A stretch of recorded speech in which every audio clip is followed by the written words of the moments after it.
All right, 25 minutes before 10 o'clock, and it's time for William F. Stiles. William is an inspirational and motivational speaker, and he comes on each week to motivate us and inspire us. And, of course, he's also a real estate agent. Good morning, William. Hey, good morning. I'd like to start off by, Larry, if you'll go ahead and give out the call-in number, because I want to welcome anybody to call into the show today with any of your questions or comments you might have. The number is 622-9622 if you're listening out of the area, and I see some people online listening, so you might be anywhere in the world. The area code is 352, so 352-622-9622. What's today's topic? Okay, so I met somebody last week. I ran into them at a house that I'm selling, and the gentleman says, "I know you." I'm like, "You do? Where from?" He says, "I listened to you on the radio, and as soon as I saw your name, William F. Stiles, I knew that, hey, you were the guy on the radio." So I was like, wow, that was really interesting. So I said, "What's the thing you like the best and the thing you like the worst?" And he told me. I'm not going to share those right now, but basically what we were getting into was the demographic of the show, and that there's a lot of 55 plus listeners out there. And my message is, although they're universal and can reach anybody, today I want to specifically target the 55 plus. So you're out there listening right now, and this message is for you. You know, what's interesting is there's this generation gap. You know, people that are 55 plus, although they're young at heart, in their mind and in their soul, they're still the same person that they've always been. But yet life is changing so much. Life is changing so much for you financially, physically, and in every way. What I like about the 55 plus is that your word is your bond. You grew up in an age where deals were made on a handshake. When you said you were going to do something, you would do it. Like, your name was everything. And the last thing you wanted to do was spoil your name. You could actually do math. So when you're asked to do adding and subtracting, multiplying, dividing, you didn't need a calculator. You could do that. I know even writing in cursive is a lost skill these days. I remember my ex-wife being at her grandfather's house, and he would write these handwritten letters out to various companies, and I always thought that was impressive, and there was always something special about the handwritten letter. I think it's a lost art. So I just want to say thank you. Thank you for being here and for being so special. But here's the challenge that I found out this week. I really did some research to find out what kind of challenges are being faced by you. And what I found is that for anybody that's 55 plus, there's a lot of challenges coming in from a lot of different directions. First of all, you're losing your health. You're not able to do the things that you once were able to do. Like, just physically, you just can't do. Like, mentally, you know what you want to do. You know what you want to do, but you just can't do it physically. Financially, you might have this fixed income, and so your income is fixed, yet everything else is going up in prices. You've got the cost of living that's going up. You've got the medicines that are going up. The cost of health care are going up, and it's just creating tremendous challenges. Your friends may be passing away. And so I decided to do some of my own research. I decided to survey some 55 plus people this week. And I would ask questions like, what's your biggest challenge? What are you afraid of the most? What's your biggest challenge that you're facing right now? And the answers came in. Money is a huge challenge. You know what's interesting is that in the past, when you asked people what the two biggest fears, and everybody knows this pretty much, right? The two biggest fears are, you don't want to do public speaking and you don't want to die. You're afraid of dying and you're afraid of public speaking. Well, based on what I was hearing this week for the 55 plus, is that one of your biggest fears, actually two of your biggest fears are, number one, you don't want to be a burden to your family. Number two, you don't want to outlive your money. you would rather die before you outlive your money. And that was shocking to me. I mean, life is a magical thing. You know, life is beautiful. Here we are living in this world where we're able to breathe this air and just live a beautiful life. But it was just sad to hear that, William, I would rather die than run out of money first.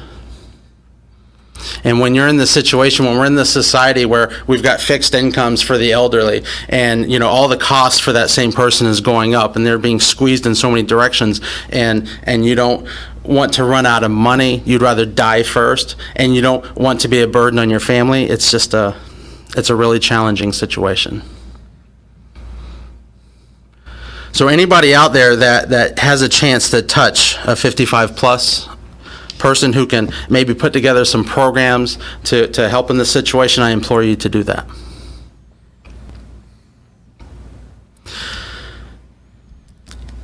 When I was thinking about my message this week, I thought, I can't increase your income. There's really nothing that I can personally do about this challenge that you're facing, about being able to give you more money to pay for your health care and things like that, or even your health. There's nothing that I can personally do. So I thought, what is my message? I prayed on this all week long. And I knew I didn't want to be insensitive, which I can be sometimes, because it's like, what do I say? And so initially I had come up with that, you know, a lot of times in life we're faced with challenges, things that we cannot do anything about. But we do have control over our mindset. We have control over how we choose to look at the world. You know, just like if you're here in Ocala, so you know that the storm came through last night. You have the external weather that's going on. But then inside of each of us, there's always an internal weather that's going on. So I was going to come here today and I was going to say, hey, no matter the storms of life that's going on around us, you can choose to control your inner thermostat. You can choose to keep a positive attitude in the face of all adversity. Not because life is perfect, not because everything is exactly the way you want it to be. But you have that positive mindset. You see the beauty of life because it's a choice of how you want to live. But I found myself this week, and it was a very challenging week for me. I was so stressed all week long. Every single direction, I was being bombarded. I was being, kicked in the gut. And I was just like, wow, I'm like having such a rough week. And I'm not handling it very well. I am not keeping a positive attitude. One of my clients, I called her this week, and she said, whoa, what's wrong with you, William? Normally when I talk to you, you give me energy. You're not the same. What's up? And I said, I'm just really, really stressed out right now. So then I thought, how can I come to you and give you a message of being able to, when life is coming at you from every single direction, just keep a great attitude. Just keep a positive attitude. How can I tell you that when I myself fall short? I don't have all the answers, but I'm willing to learn with you. I'm willing to learn how to do that. We have a lot of issues to deal with in our lives right now. I don't have the answers, but my message is simple. Love yourself along the way. Be easy on yourself. Smile. Give. You are important. You are more than your health. You are more than your money. You are needed. You are needed. Although you may be facing health challenges, you may be facing financial challenges, you may be facing the challenges of not being as independent as you once were, or as independent as you would like to be. You are more than that. You are important. You have a lot to give. Being helped by your family. If you have to be helped by your family, you are not a burden. Does an infant feel like he's a burden to his family because he's totally dependent on him? Does a 3-year-old think, oh, I'm such a burden to my parents because they have to, change my diapers and feed me and I'm totally dependent on them? No. It's a natural part of life. You have a lot of wisdom to share. So if you go out and you just smile at the world today, smile at the people around you, give good cheer. I take that, you know what, I take that as a mission for myself today, to just look at life and say, regardless of what circumstances are going around, I have a lot to give. I am valuable. I am here, and I can give good cheer. Enjoy the moment. Enjoy this moment. No matter what you have or do not have, you can enjoy the moment. See the blessings. See the blessings of what's good in your life right now. You know, what's interesting is that no matter where you're at, there's always going to be people better than you. There's always going to be people worse than you. No matter where you're at. It's really easy to focus on the people who have more than you or who are better off than you, and focus on how you're unworthy or how you're lacking compared to them. But let's balance that approach. Let's look at, yes, things could be better, but they could be worse. So here you're stuck in between the how things could be better, how things could be worse. Look at the blessings that you do have and appreciate life. As I breathe right now, I'm feeling that I'm appreciative of just this breath in this moment. Accept help from your family and friends. Ask for help from your family and friends. And share your stories, share your wisdom. Be easy on yourself. Look back upon your life and see the amazing journey that you had. Yes, you had a lot of challenges. I'm sure you were down and out quite a few times. But along the way, I am certain you had many amazing experiences. I want you to think of those right now. I want you to remember all the amazing times that you had in your life. This amazing journey that you've been on. I want you to love yourself today. Enjoy what you have right now. I think as a society, we've lost our heart a little bit. You know, we're so wrapped up in making money and, you know, having all the trappings of success and having all the looks of success, that we don't appreciate what we do have. So I definitely want to welcome any callers to call in. If you have anything you want to share, I definitely want to hear from you. And Joe, if you'll go ahead and give the number again, please. The number is 352-622-9622. If you'd like to call William and comment, it doesn't have to be a question. Maybe Right. just want to make a statement or something. We would love to hear from you, and we invite you to call in. Yeah, to call in or just kind of share where you're at right now. You are still very valuable. You have so much to give. You know, what's interesting is that even yes, so it sounds like we have a caller on the line. You do have a phone call. Good morning. Thank you for calling. You're on the air with William. Hi, this is all very interesting. I really appreciate it.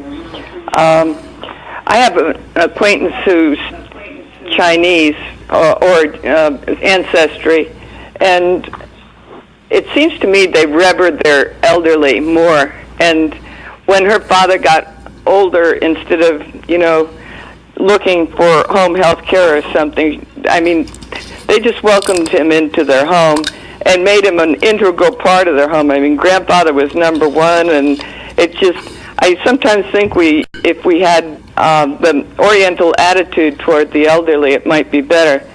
I'm recently widowed and have any children of my own, but the other thing I was thinking about as you were talking is I have a large collection of books, some of which I've donated to library here, but my husband and I both love books, and now I'm thinking about downsizing, and there are things like books that I think that are too precious to throw away, and yet most people don't want them.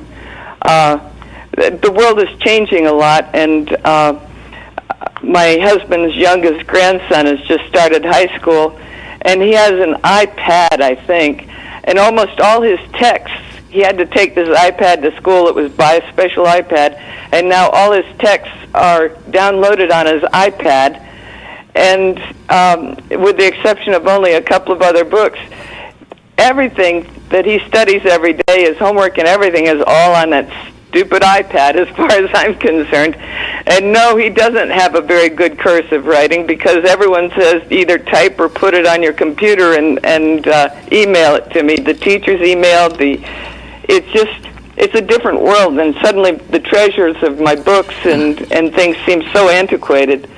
And I have a lot to be thankful for. I'm in good health, and I'm functioning at the moment, even though I want to downsize before I get kind of feeble. But it's not easy. In the old days, people would say, wow, I'll take your books, or I'll take your flatware, or I'll take your china.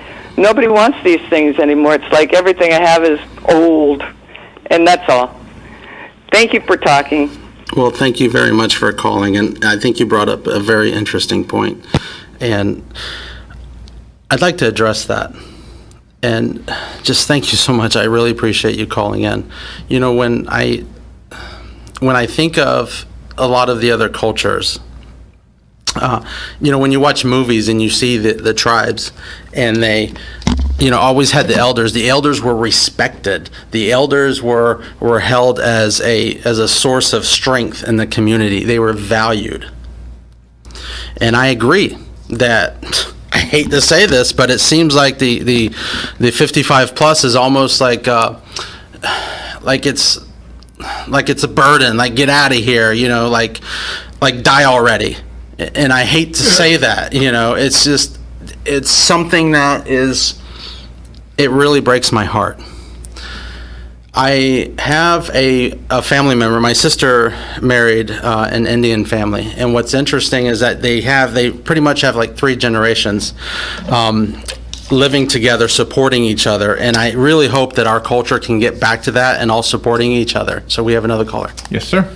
Good morning. You're on the air with William. Yeah, good morning. You're speaking about cursive handwriting.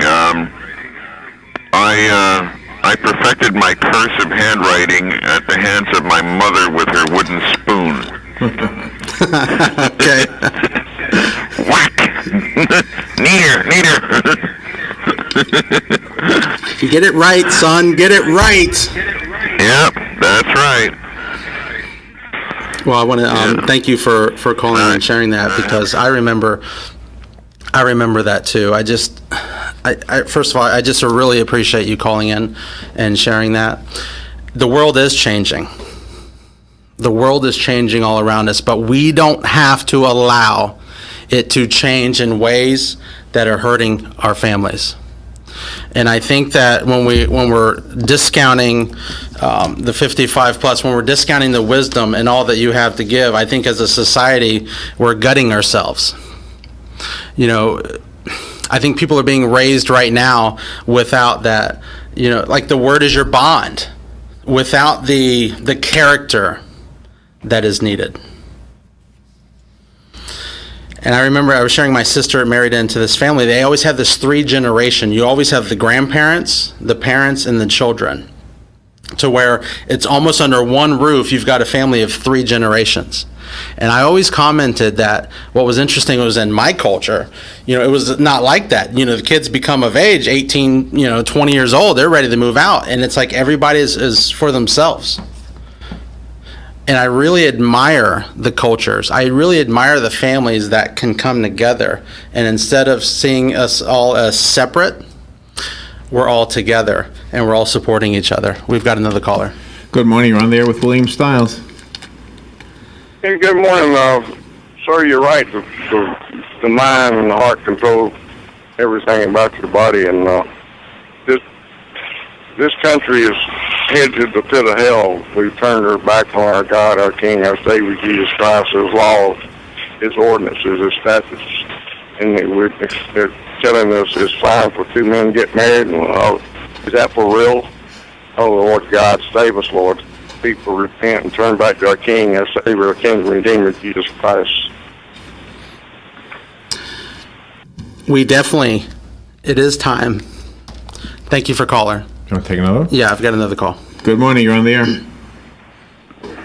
Good morning. I'm listening to all this, and I'm hearing about how everything is going on iPads, and nobody knows how to write, or cursively, that is, and all we need is one giant super solar burst, and I think all these computers, iPads, and everything else are going to be wiped out. There'll be nothing more than refuse for the dump. And then all those letters, all those different things that supposedly you learn, but you put on your iPad, your iPhone, your computer, are going to be gone. And I just dread the thought of how far back our civilization will be kicked if and when that ever happens. And to me, I think it's more like when rather than if. Thank you very much for the programming. Yes, thank you very much for calling in. I really do appreciate it. And I want to say that I agree with you. I agree with both callers who have just called in recently. You know, what's interesting is my ex-wife's mom, she had this farm in Weirsdale. She had these 13 acres, and she had all these animals, and she was planting these gardens, and it just seemed like she was totally self-sufficient. You take the younger generation today, there is no way they would be able to be sufficient like that. And I always admired that. I always just admired her, the way she could be totally self-sufficient like that, gardening, raising animals. And I think that we've definitely lost some of that wisdom, and I think it's time to get it back. So if you're out there and you want to make a difference, I think it's time to connect.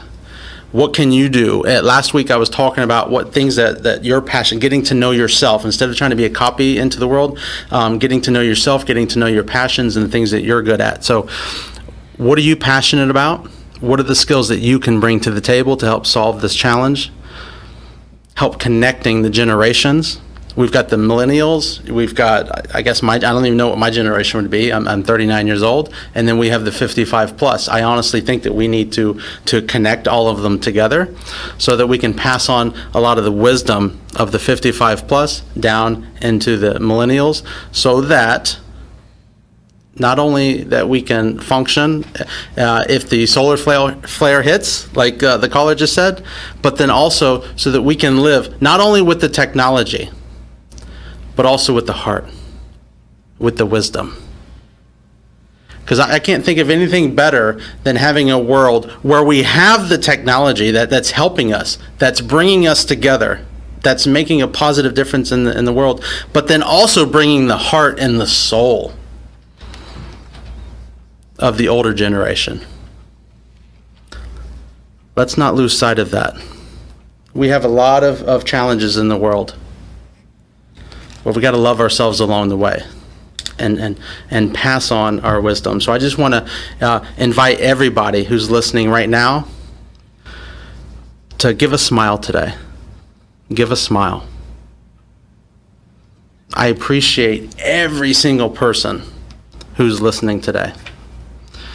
And before I get off the air, I just want to offer myself of service. If I can help you in any way, if I can come out and be a speaker at your organization or your community, give me a call. You can reach me at 352-282-3080. 352-282-3080. I'd love to come out to your organization. I'd love to come out to your community and just share a message of hope. And if I can help you in the real estate business, if you would like to get a free home analysis to let you know what your home is worth, give me a call, 352-282-3080. Hope you have an amazing day. I love you all, and I will see you next week.